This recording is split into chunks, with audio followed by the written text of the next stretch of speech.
na linyada kan Liberal Party digdi sa pag-file kan COC mo niya na daw. Nagpapatrol, Miles Melia. Bilog at pambato kan Liberal Party kan Camarines Norte sa huring aldaw kan filing kan sertipiko de kandidatura. Denot mo na nag-anitir at magiging isa.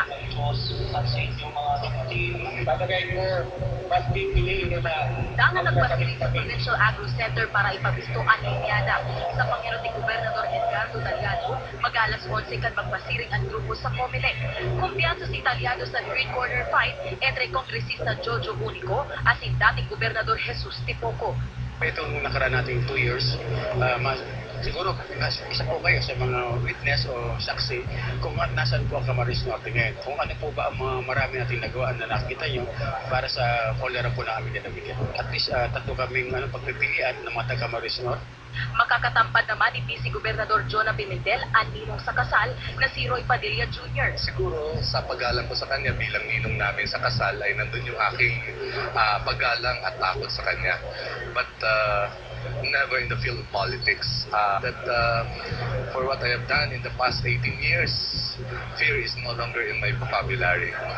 Nagbabalik naman pagkakongresista para sa Bicol Speaking District si Liwayway Vincent Chato. Apwera sa masunod na pilihan, positibong gaganahon ni Chato ang desisyon sa Election Tribunal sa Kongreso kontra sa liwat makakalaban na si Congressman Elmer Panotes. Resolution, pero sa revision, malaki yung aking na-recover, about 6,000 votes sa balance. No? So, nag-iintay na lang ako ng resolution na lumabas. Pero hopefully this October, makalabas na yung decision. At makaupo na ako. Nakipagsarong pwersa naman sa LPC 3-termer Mayor Winifredo Oco Canlabo bilang pambato pagkakongresista kan Tagalog Speaking District. Tinaw detalyado si Oco kan puminaging pilihan. Nila doon sa paginang Chato, Bisons. Sabi nila ay no to political dynasty. Sa palagay ko naman po para political dynasty rin ang nangyayari ngayon dito sa kanilang magpisan. Kaya ang lalawigan po ay hindi po accepted dito yung political dynasty. Mag-alas 12 punto natapos kan mga ilihan pag-file kan sa itang mga COC. Miles Melia, Patrol kan Pilipino, Camarines Norte.